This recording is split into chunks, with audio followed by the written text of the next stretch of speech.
Bonsoir. Merci pour les organisateurs d'avoir.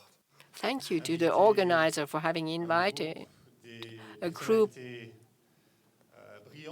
of personalities for our discussion of today. Sévane Garibian, she is specialist of international law. Ragip Zarakolu, human rights activist, editor, and Robert Fisk, journalist, who has written first for the Times and the Independent. He is author of different books. Pity the Nation, one of his books, about Lebanon war. First, I would like to ask a few questions to my guests before inviting you to ask your questions. As first question, I would like to ask Ragip. During a long time, the Armenians were forgotten in Turkey. They were not only displaced internally, they were robbed, and the names of the villages, of the towns, of the rivers were changed, and they were even exiled from the book of history book. But why go back to the past? If I were them, I would say it's much more comfortable to forget, to have this story about heroic nation fighting against the Western imperialists and domestic enemies.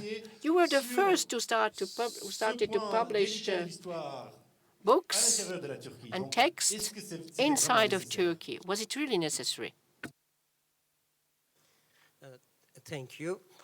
I think very hard to understand this situation. But if you read George Orwell, 1984, you can understand easily how you produce history, every day how you change the documents, produce new documents. So Turkey is a strong authoritarian state under the cover of democracy based on an official ideology. Sure, this is not Marxism, Leninism, communism, but very similar peculiarities they have.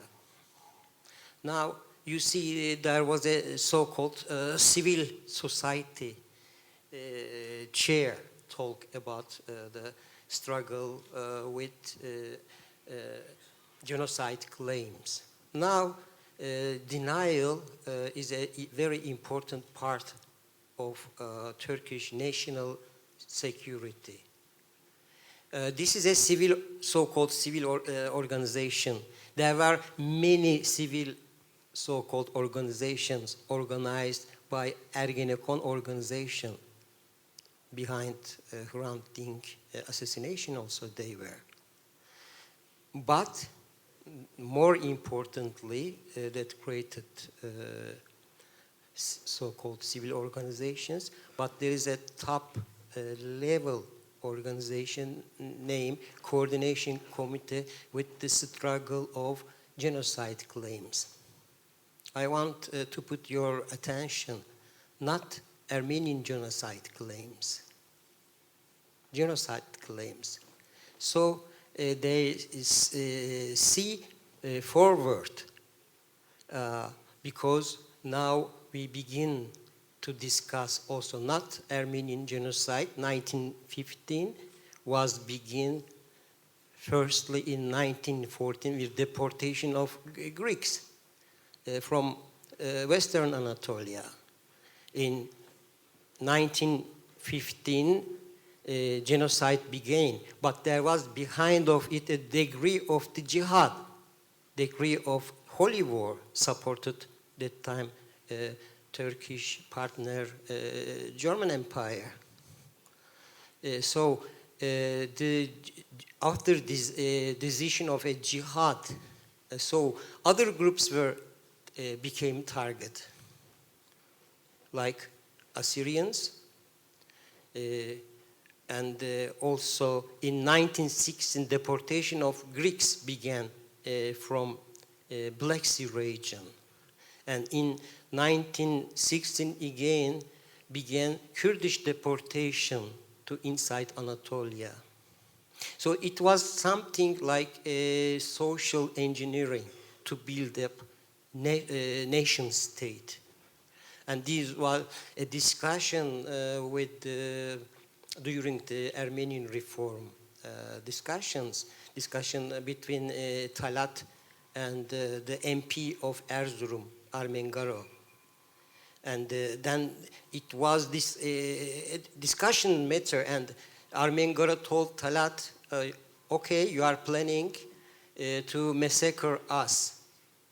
You want to be a kind of federation, be Arab countries, but it is impossible because you cannot assimilate. So you are planning for them federation.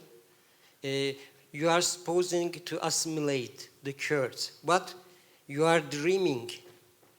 You can annihilate us, but the Kurds, you cannot assimilate. They are native people. So it was a project, very well planned, a modernist project. Also, under the eyes of the world, it is very well documented, I think, more than nearly 300 news in the American press, because of the telegraph, there are other communications, you cannot cover. Also, all the archives of why Turkey deny, so are they stupid? So, no, because they want to gain time, and they gain time 50 years after first commemoration began, 1965 in Yerevan. So if you gain time, to gain time for denying Kurdish existence, 40 years, they win 40 times. But it is a very old Ottoman disease. Instead of to solve the problems, leave the problems. So everything became unbelievable, dirty, and degenerated, and hopeless. This is the tactic, and this Turkish Republic going on the same way. And with this high commission, they produce a new generation with educational seminars for everybody. You cannot be a tourist guide if you don't get certificate about you got a question, Armenian question seminar. Je veux revenir, merci. Mais avant ça, je veux poser une question. Thank you, but I'd like to ask a question to Sévane. So it's said that the Armenian Genocide was the first genocide of the 20th century, but at the same time, if we compare with the other cases of genocide, it's the only genocide that is not recognized by the state that is responsible for that genocide. And very often we hear it being said that it's important to actually acknowledge the genocide. So what is meant by this? So again, the word recognition, acknowledgement, I hear, actually reconnaissance. In French, you have, renaissance, renewal, and knowledge, connaissance. So, so I want to refer back to what was said in the film. So it's, it's actually agreeing to open where the skeletons have been hidden. And so that's what recognizing is about. And it's through recognizing what actually happened that makes it possible to live in peace and linking one to the other. And recognition can actually mean a long time And the words of Hassan Jamal are very powerful because, he actually is sincere enough to tell us about his own itinerary, this psychological path and what he's experienced. I was very touched when he talked about, I wrote it down, the existential storm or upheaval within himself. He had to actually, come through this storm to actually get to that, to recognize what has happened. And again, this is what's very symbolic in this person's journey. So what's important is to show that, recognition means a very long process, a long journey. So when I was listening to him, we have the testimonial of this very tormented, complex journey. And this is a man, that used to actually erase the word genocide, and at the end we see, at the end of the journey, we see that he actually recognizes it. So I'm talking, at the not only at the personal level but also at the macro state levels. This shows how complex it is to actually move from denial to recognition, because the opposite of recognition is denial, and that is exactly what we're talking about: is denial, denegation. And as you stressed a few seconds ago, we were talking about the monstrous state apparel in its power and in its power of denial. So we can see that, within the Turkish society. Again, you are one of the first to have published, courageous enough to publish about the Kurds. But since the Handing's assassination in 2007, there's been a total upheaval. Someone said, there was actually, a before and after Handing, and that's true. I believe it.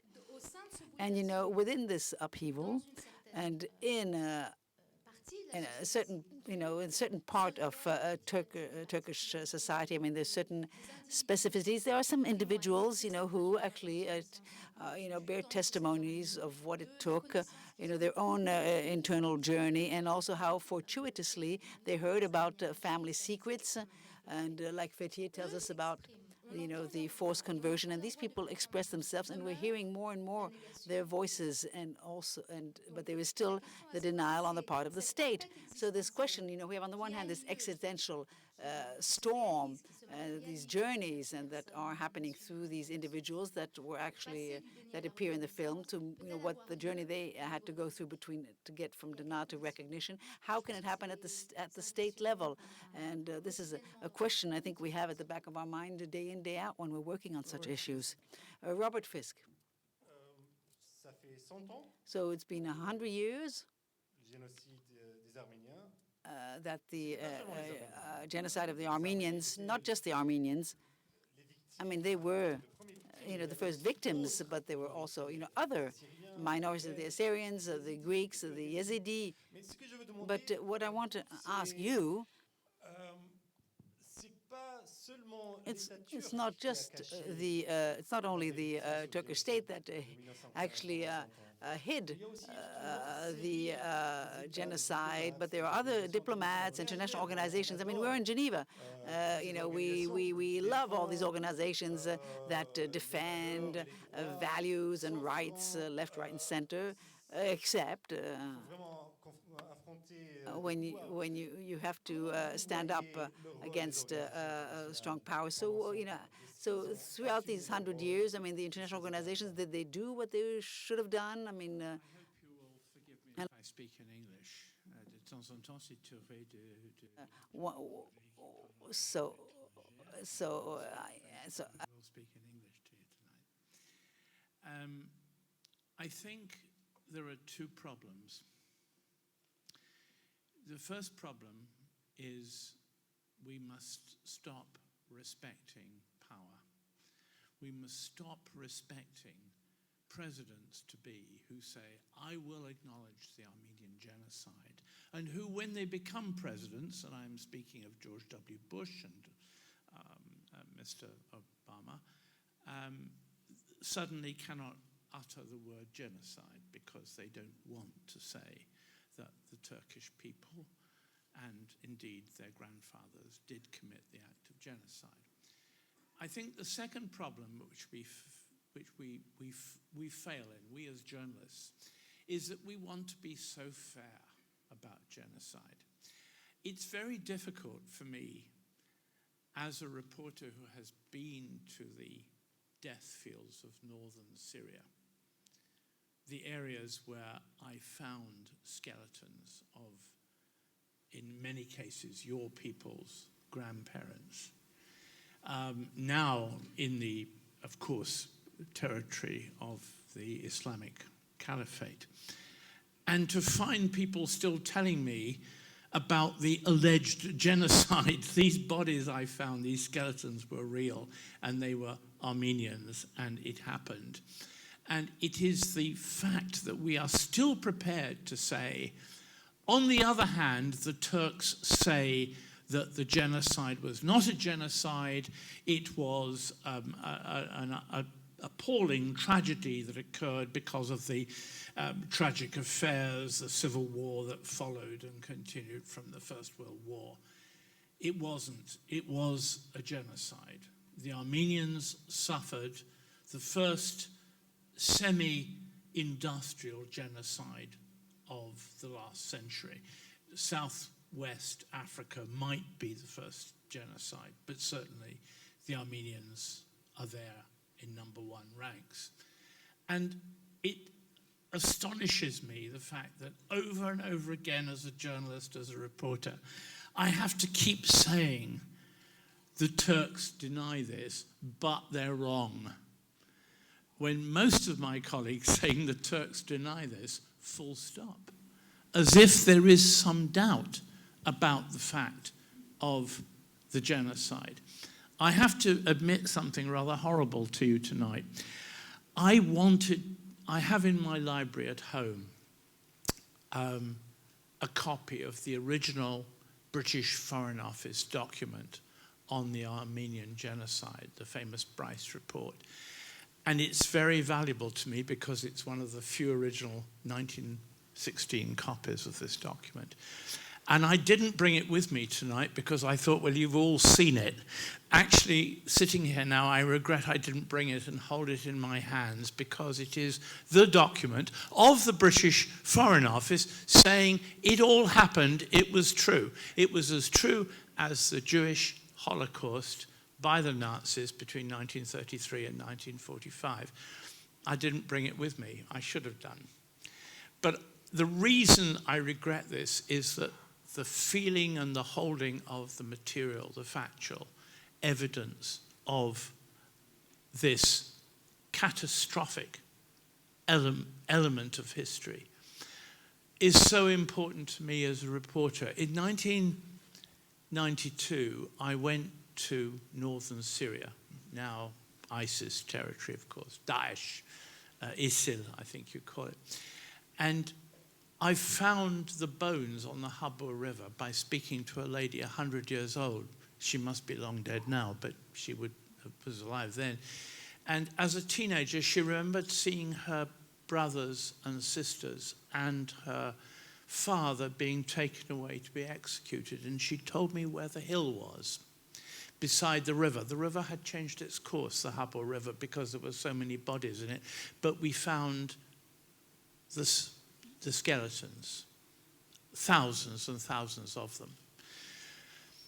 And we dug them up. I dug them up with my car keys.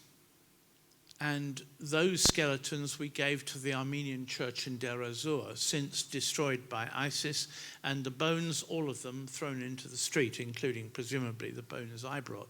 But the point was, we found the dead.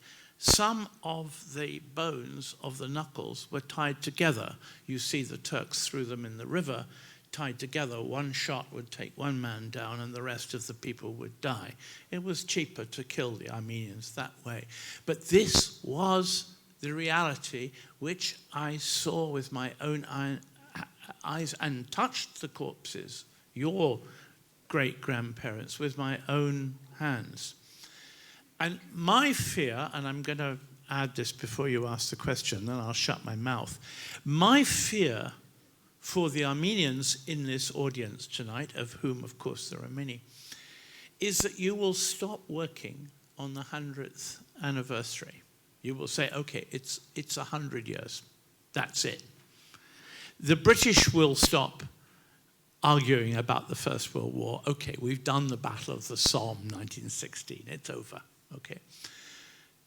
And I think that for a people whose genocide has not been properly, accurately, legitimately, internationally recognized, this 100th anniversary, April 24th, you must recognize that April 25 is the 100th anniversary plus 1 day.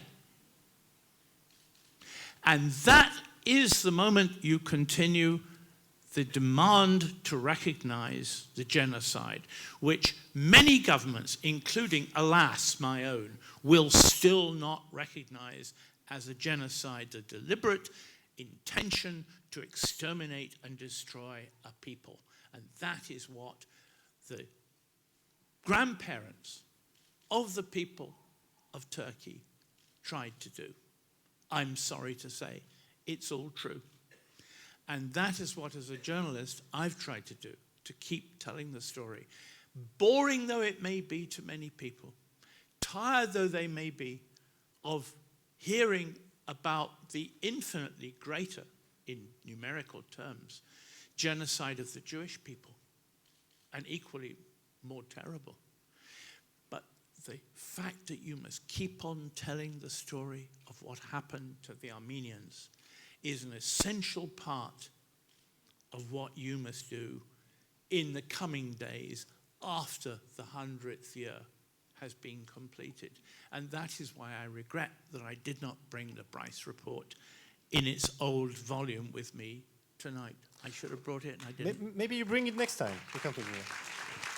There shouldn't be a next time. Sévane, tu voulais dire quelque chose? Oui, merci beaucoup Robert Fisk, parce que ce que vous apportez là, c'est l'importance de la matérialité de la preuve, des restes, non, des restes de ces crimes de masse, que ce soit des restes humains auxquels vous vous référez, qu'on n'a même pas besoin de creuser pour trouver, à Derzor, qui sont là. Les gens qui vivent là-bas disent, mais on sait qu'on vit sur des charniers. Nous, on sait qu'on vit sur des charniers. Notre mère nous l'a dit, notre grand-père nous l'a dit, etc. Donc cette matérialité des restes, mais aussi évidemment des restes documentaires, de l'archive, des restes que sont aussi les témoignages, l'importance du témoignage, bon, on en parlait aussi tout à l'heure. Mais ce qui me fascine dans le processus de la dénégation, c'est ce renversement des rôles, cette mécanique du renversement qui est propre à la négation. On l'a vu dans le musée, non? On l'a vu dans le film. Mais extraordinaire dans le film, de montrer ce musée, le plus haut monument de Turquie. Et le nom de l'association que dirige ce monsieur dont j'ai oublié le nom, qui a créé ce monument, ce mémorial, donc à la mémoire des victimes turques du génocide fait par les Arméniens à l'encontre des Turcs, qui parlait des allégations arméniennes. Et quel est le lien que je veux faire entre la matérialité du fait et le mot allégation, la version arménienne de l'histoire, les allégations arméniennes, les mensonges, comme dirait M. Doguperinchek, le mensonge impérialiste. Le génocide arménien est un mensonge. L'idée, l'histoire du mensonge. Quand Robert Fisk dit « ce qui est dit là, ça n'est pas vrai, c'est un mensonge », le négateur va dire « mais non, c'est toi qui mens ». Le menteur, c'est toi. C'est ce renversement qui est extrêmement problématique et pervers, et extrêmement puissant. C'est une manipulation. C'est une stratégie de falsification du fait. Et ça me faisait penser à ce que disait Hannah Arendt. Elle parlait de l'arbitraire terrifiant. L'arbitraire terrifiant, c'est quoi? C'est la transformation du fait en opinion ou en allégation. C'est le déni, le mépris, le dédain systématique du fait. Donc je pense que c'est important de rappeler ce qu'est un fait et ce qu'est une réalité historique.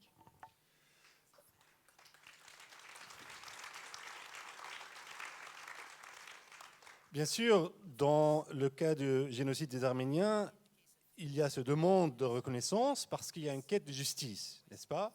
Et ça, c'est propre aux Arméniens, les descendants des victimes du génocide. Mais pour moi, il y a une autre dimension. Il y a la dimension du message qui porte une fête comme le génocide des Arméniens, où by an Armenian genocide, and in our civilization, it's possible to commit a murder of such dimension and then pretend that nothing happened.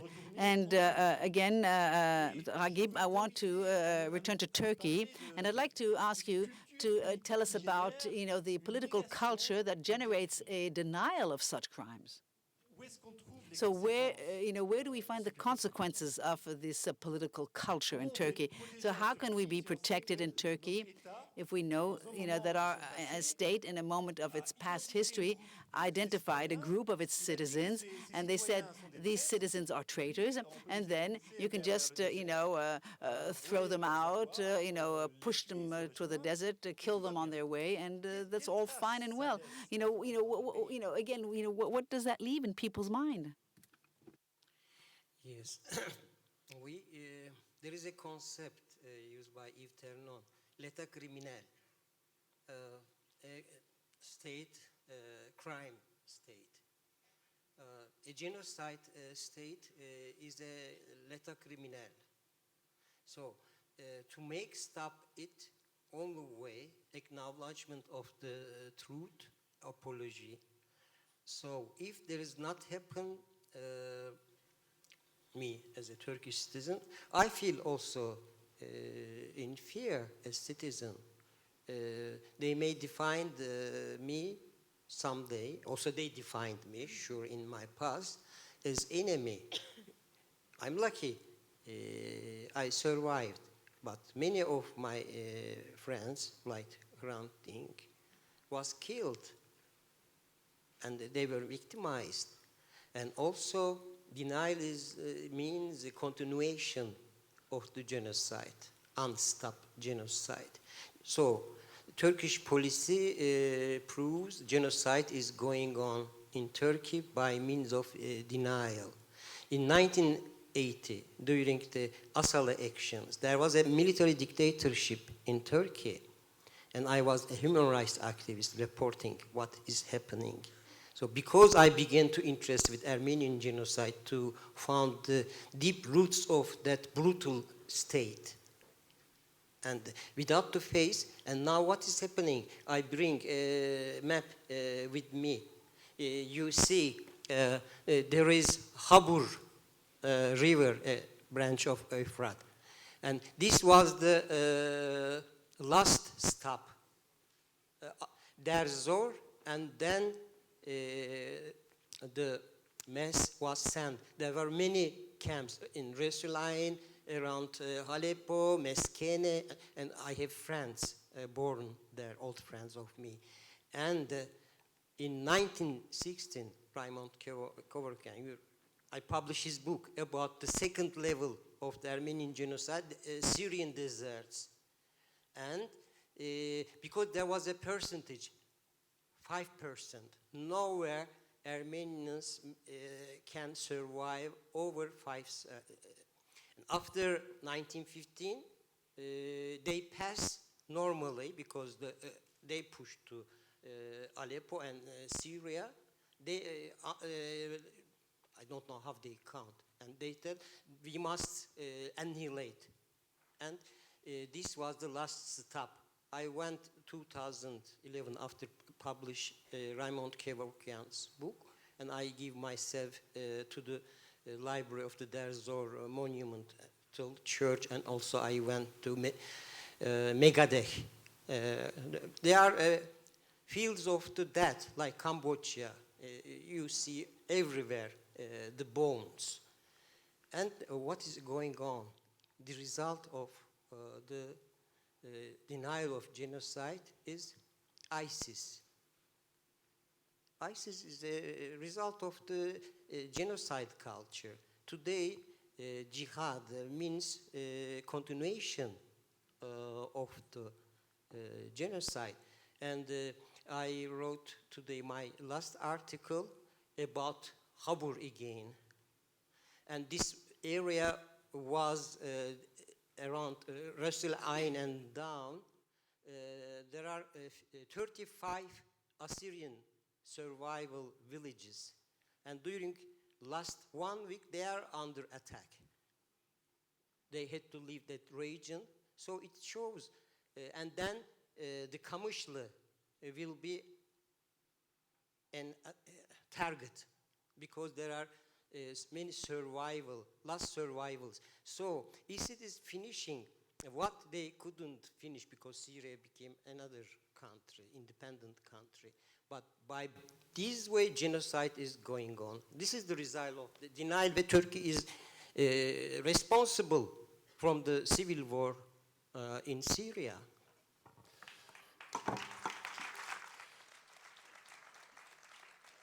C'est vrai, après les attaques After the attacks from Irish ISIS on different villages in the northern part of Iraq, when you have seen the Yazidi women kidnapped and sold, and all those people who had to fly, to flee. Oui, ça rappelait 1915-1916. It reminds us 1915, 1916. So in Switzerland and in Europe, very often there is some tension between different bills which have been passed in France, in Switzerland, or in Germany.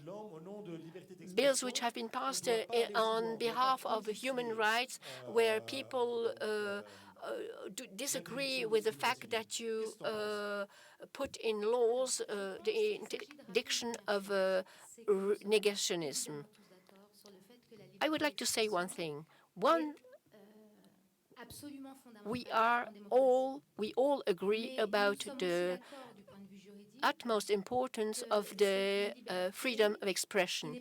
But it's also a freedom which is not without limits. And this is enshrined in the European Human Rights Convention, and even in United States, where the freedom of expression is broader than here or in England. It is admitted that freedom of expression can be limited in certain fields. When, for instance, it cannot be used as a justification of declarations. When these declarations are destructive, destroy the democratic values, or are denying a danger, or, for instance, when the values protected by the UN Conventions of Human Rights are at danger. So you cannot do anything or everything in the name of the freedom of expression. So you must have this activist conception of democracy. What does it mean? That means that in a democracy, you cannot tolerate certain declarations because they put at risk the democratic values. For instance, the European Court of Human Rights in 2003, it was the case of a negation of a Holocaust. The European judges decided that the freedom of expression of Mr. Garodi couldn't allow to justify his negationist declaration, which would incite racism and would put at risk the democratic values. So the freedom of expression is admitted in a democracy, but you have some limits, and those limits have to be justified legally in the legal aspect, and they have to be balanced, and they have to have the aim of protecting the democratic values. Robert? Robert? I think we should stop at this 100th anniversary talking about what we share with those who suffered genocide, be they Armenians or Jews. We should talk about what is common to us. I'm experiencing what many of the audience here are experiencing, that the last witnesses, physical witnesses to the genocide of the Armenians are dying. Last year I met a lady of 105 who had a faint memory of the genocide. Actually, she was deported in 1917, but she was a genocide victim. But they're going. And in 20 years' time, the Jews of Europe and of the world will face the same appalling, tragic problem that the victims who witnessed the evil will no longer be with us to speak about it. And I think that the question we should be debating, a horrible word, I hate cliches in journalism, the question we should be talking about is not what binds us to the Armenians or the Jews or the Rwandans, but what is inevitably true, which is that we are the fellow human beings of those who suffer these crimes against humanity. And I was struck, forgive me for speaking in English and for deviating a little bit from the Armenian genocide, of which I am much perturbed because I write about it constantly and go to the scenes, literally, of the genocide. I was much struck the other day when I read a book in which a Jewish survivor of the genocide in Europe wrote of how his family, his young wife and his baby, and he were taken to Auschwitz, and they were separated on the selection ramp. He was sent off to be part of a work party, and his young wife and child were to be destroyed. And he wrote of how, as he walked up a road towards the work camp, a German military truck passed him carrying on, at the very front of the back of the truck, his wife and child. And as he looked up, he saw his wife, and she held out his baby to him so that he would see the last vision of his own child. And I was deeply moved because I thought, this could be me. This could be my wife. This could be my child. And I was struck at that moment by the degree to which those who have suffered genocide must emphasize that these were our children. That the Holocaust, and by the way, my newspaper, we use the capital H for Holocaust, of the Armenian Holocaust as well as the Jewish Holocaust. We use a capital H. I was struck by how much it is necessary in the future, after the witnesses, the last witnesses have gone, to make sure that the future generations realize this was their people. This was my wife on the truck. The first book my parents wanted me to read on my own was The Diary of Anne Frank, the German Jewish girl who fled with her family to Holland. The Nazis caught up with her. She died in Bergen-Belsen. And when we read the Diary of Anne Frank, when we read of your Armenian children or great-grandchildren, we must think always that they are our children.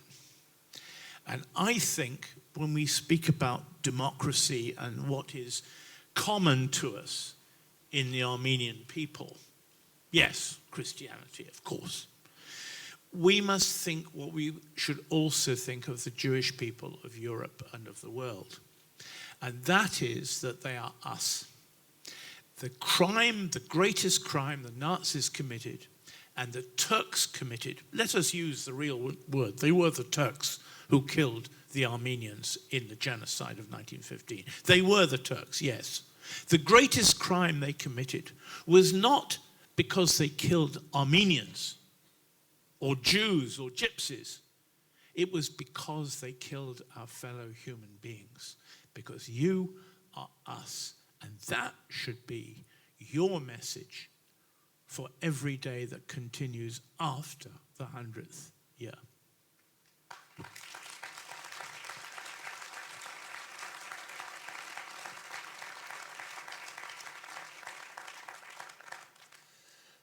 Il y a 2 ans en arrière, j'étais à 2 years ago, I was in Egdirf, where there was the museum where we caught a glimpse of in the film. So Egdirf is the far east of Turkey, and there we can see the Mount Ararat, and the border between Armenia and Turkey is very close by. And this borderline is the last, actually, a part of the border of the Cold War that's still close. So now we have 20 minutes, and if you have any questions, the audience, this is the time to raise your hand, and you'll get a microphone handed to you.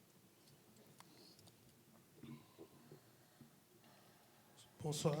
Good evening. Je suis quand même assez So étonné I am still d'apprendre quite que astounded to l'État learn that islamique, the la guerre Islamic civile State, ou la guerre civil toujours en war, or Syrie, just the c'est war aussi la in faute des Syria Turcs. is also the fault of the Turks. J'aimerais So dire this une being chose. said, allow En me just to say a principe, few words. on est là pour un So, débat. I mean, we're here D'après moi, to have a le debate, débat and doit aussi, impliquer la in présence de a personnes debate, qui you pensent should différemment have que vous. people Donc, en who fait, ça aurait think été très intéressant d'avoir otherwise than you. It en would have been face interesting to un have spécialiste de l'histoire a turque, specialist de l'histoire of ottomane, qui puisse me contredire. Turkish Parce que la history, plupart Ottoman des history propos- that could contradict you. I'm not a historian. I'm not a specialist as you. You are surrounded by pseudo-specialists, and you should have had others who could have. So you're not a specialist, but you know that here on stage we have pseudo. But this is not a debate. I mean, you're just preaching for the converted. So yeah, I am just I am just a simple citizen. I'd like to have a debate. I mean, this wasn't. It wasn't adversarial or not. I mean, no, you were all actually chanting the same chants. I didn't see anyone or hear anyone chanting, but. Yes, thank you. I'd like to ask a question that has more to do with the facts that I didn't understand. So Mr. Jalot, the director of the film, who said it wasn't. The heart of Armenia wasn't around Yerevan, and I'd like to know what proportion of the Armenian population was on the side of the Russian Armenia. So how did they react when they saw their brothers, being killed on the Turkish side? So I'm somewhat surprised that the survivors of the genocide are not only those who actually built up the diaspora, but those who were also protected along the borders. So is it the 90% of the Armenians who were victims of the genocide, and the others are just 10%, or not at all? That's the first question. And the other thing I wanted to say has to do with something that came to my mind when I heard the gentleman, and we're wondering why that the only victims of the genocide were not just the Armenians, but also Assyrians and other people. And what I wondered in my own mind is that the reason why there's denial is that it's typical to actually point a finger at minorities and persecuted and exterminated, and so it's really So I think you have to look at the issue is more has to do with the rights of minorities, because the United Nations is made up of member states. So I mean it should be constitutive, but you have to have a protection status of minorities that actually prevents this type of extermination. So 2 questions. Who would like to have a go at answering these questions?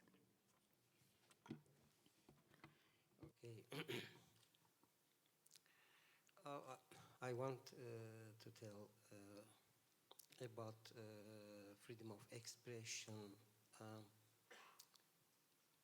I'm thinking the punishment of denial is not an issue of freedom of expression, because it is a part of the crimes against the humanity. Also, it is a part of the hate speech.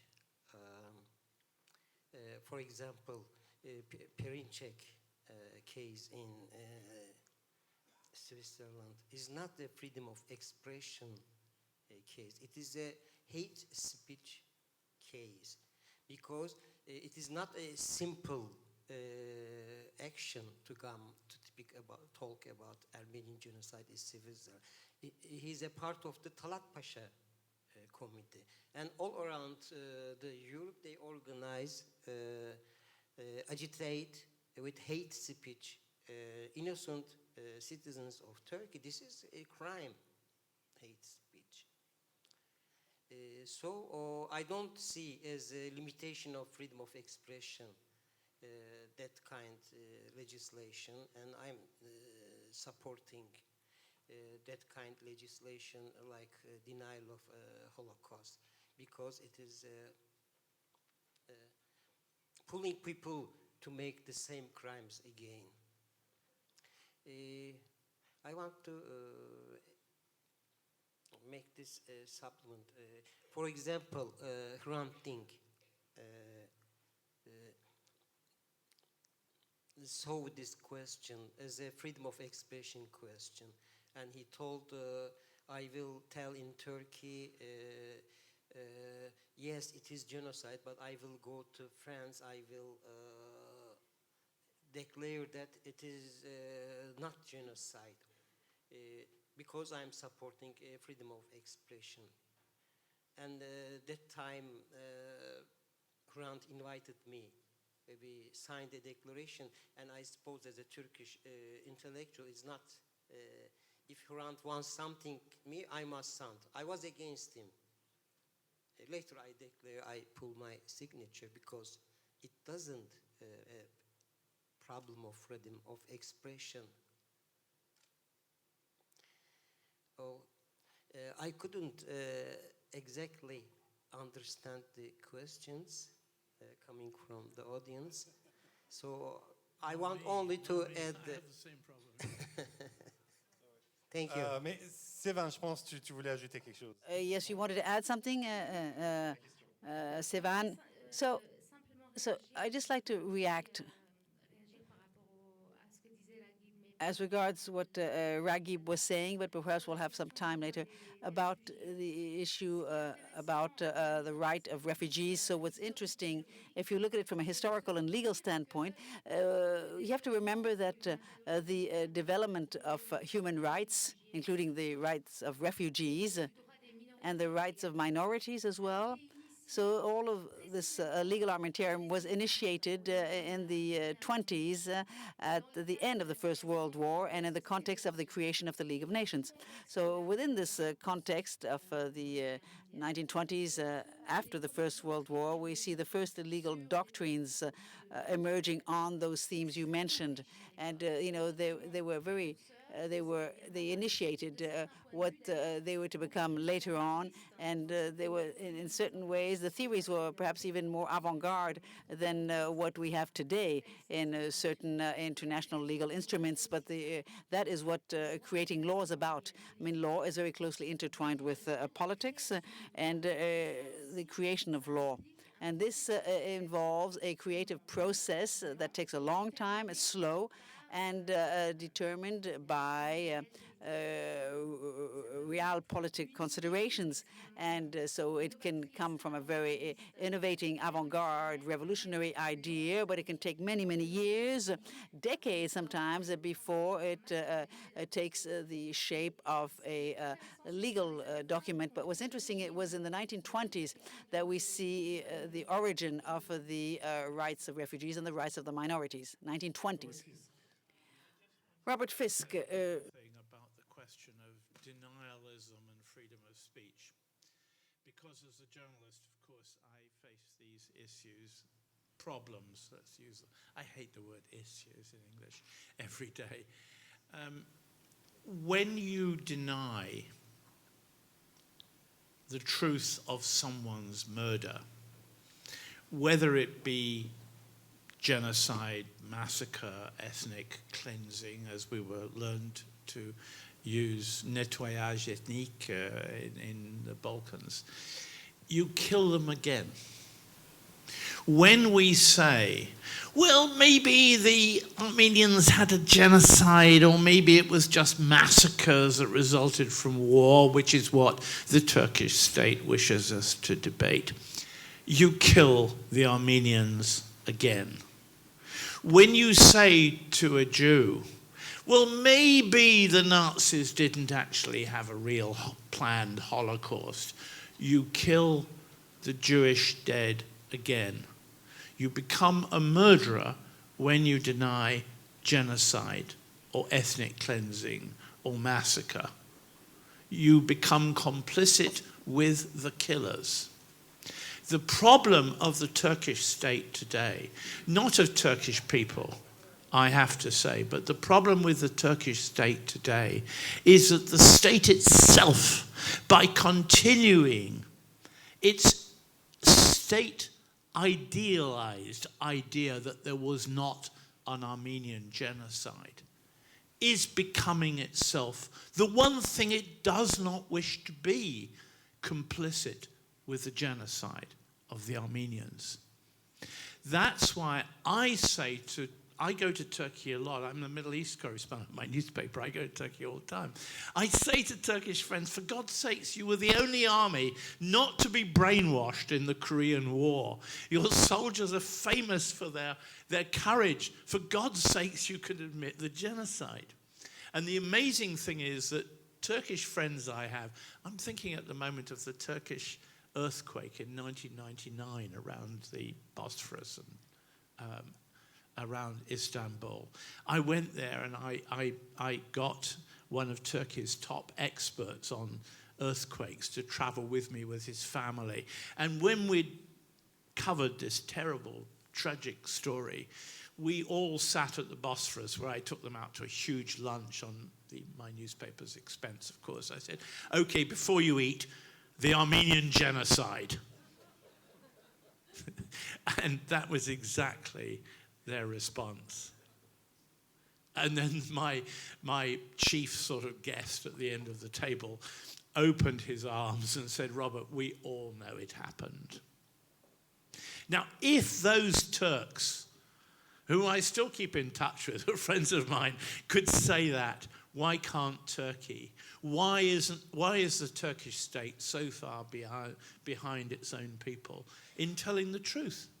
If the British said, for example, we had nothing to do with the Irish famine, or the Germans said, for example, I'm not putting it on the same level, the Jewish Holocaust wasn't the fault of the Germans, every European government would withdraw its ambassador from Berlin. Goodbye, Angela Merkel. She would never say that. But when the Turks say it, we are dogs, because we love Turkish membership of the European NATO, not the European Union. Next, I want Turkey to join the European Union, by the way, because they must then acknowledge the genocide of the Armenians.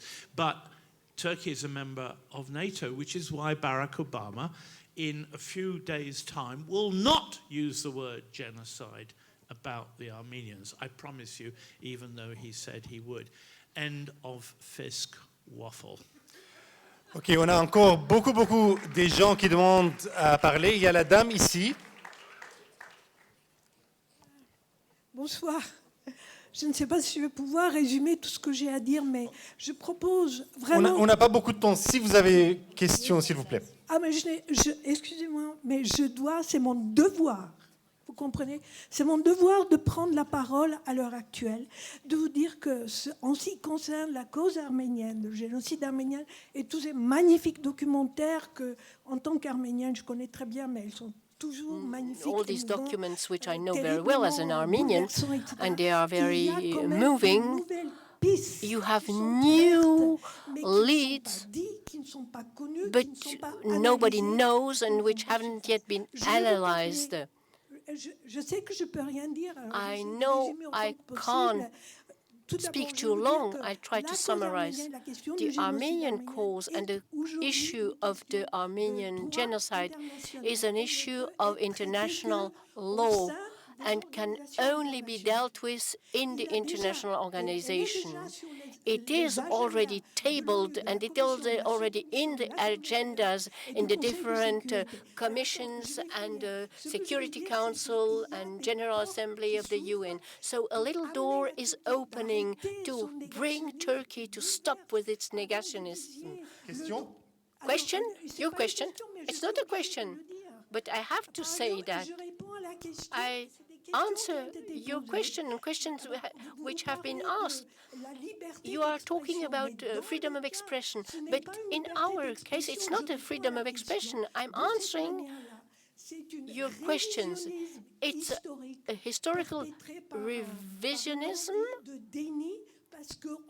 linked with this will to deny, because you cannot repeat after 100 years.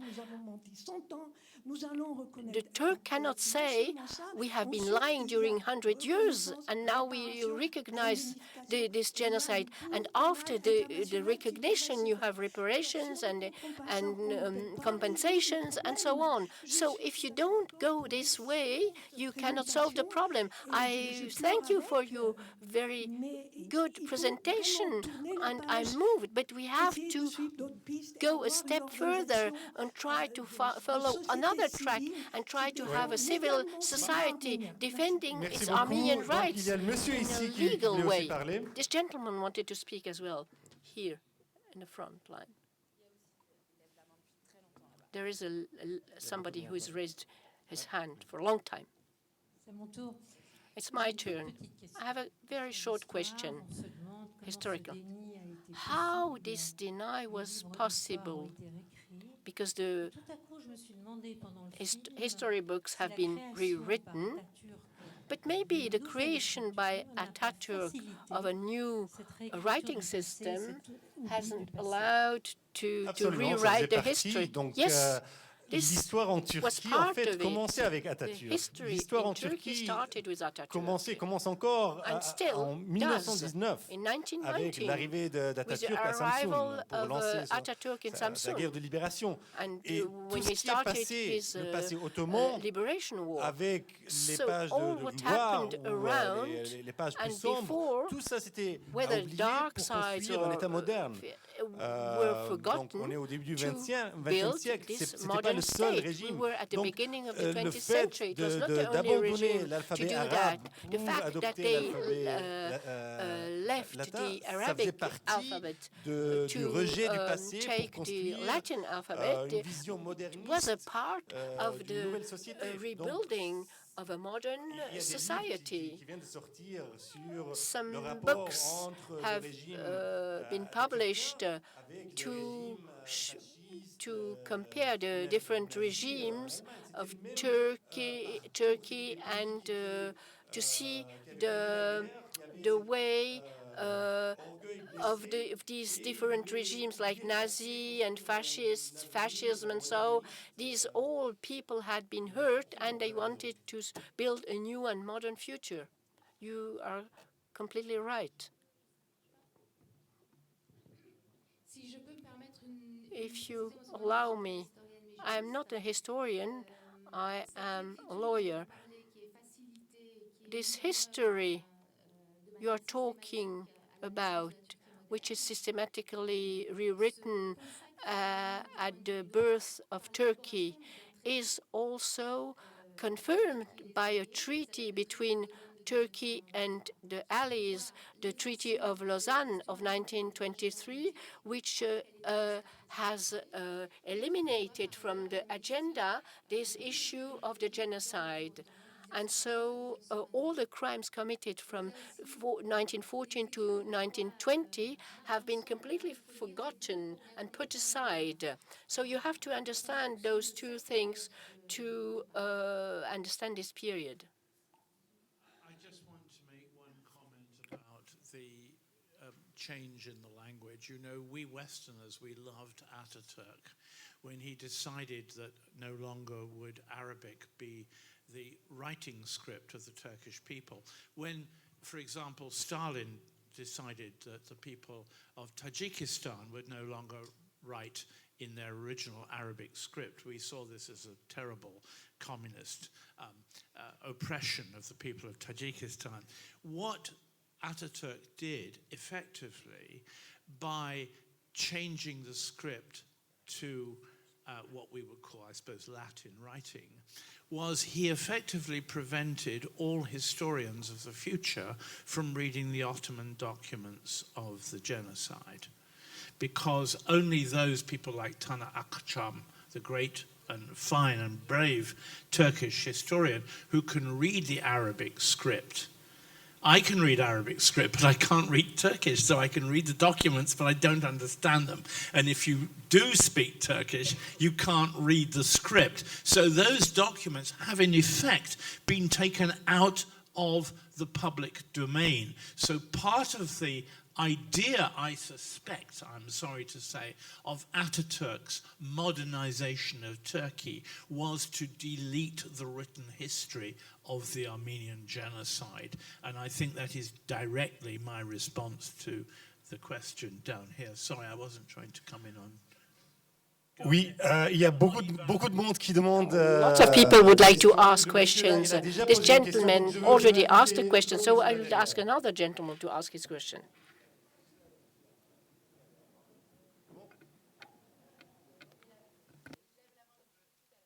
Oui, j'ai remarqué. Merci beaucoup. Thank you very much. My question is for Robert Fisk. I'm a great admirer of Robert Fisk. I always read his articles in French and Turkish. And I have a short question. On April 24th, where are you going to be, Mr. Fisk? Before he answers, please ask this other gentleman to ask this question, so we'll answer to both questions together. I will reply immediately. On the 24th of April, I will be in Gallipoli writing about the Armenians. Yes, is the answer to that. I will be. Or Istanbul. But I'll be in Turkey, I promise you. Okay, just to open up the debate ever so slightly more, sorry if someone doesn't understand English, but basically what I'm seeing here is two narratives. What we're saying is we've got their narrative, which is the Turks had nothing to do with it, there wasn't really a genocide, and it was an imperialist lie, etc., and that narrative is false.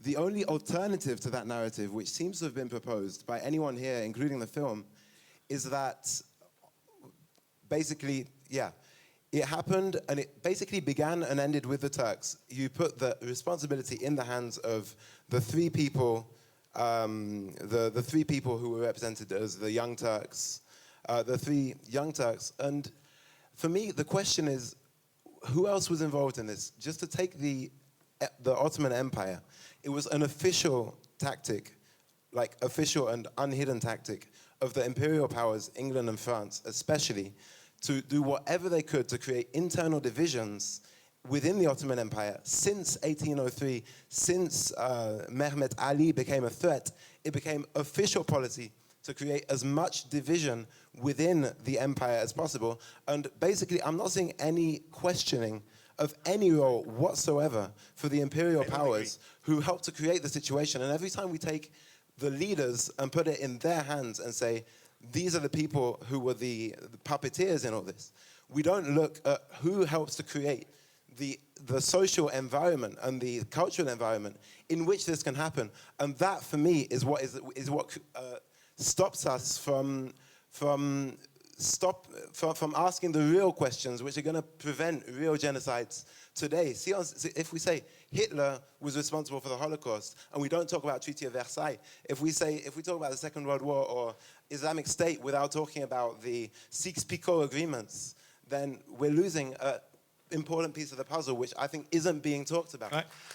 Écoutez, You're going to have to say 101% correct. You have to answer that. écoutez, moi, je viens du Liban. J'ai vécu 15 ans du guerre. Coming from Lebanon, I have lived during 15 years war, and the result of the narrative is that this war was done by foreigners. It's not a Lebanese war. So you are right. Who defended the Ottoman Empire against Mehmed Ali? The Russian and the United Kingdom armies. So the Ottoman Empire entered into the war in 1914. It was a choice of the three people in the film. It was not the Britons or imperialists who invited the Turks to join Germany. So in Middle East, we have this narrative that we are the good guys and all the problems are because of the French, British, and American imperialism. It's not that. You are right. In order to find all the reasons for this violence, you have to look in the social contradictions and social conditions within the empire, and the film tried to show that, and it's difficult in such a short time to give a good historical picture. But nevertheless, we managed to do so. So we are going to wrap up, and I want to invite you to go on with your discussions with our guests outside. Thank you very much.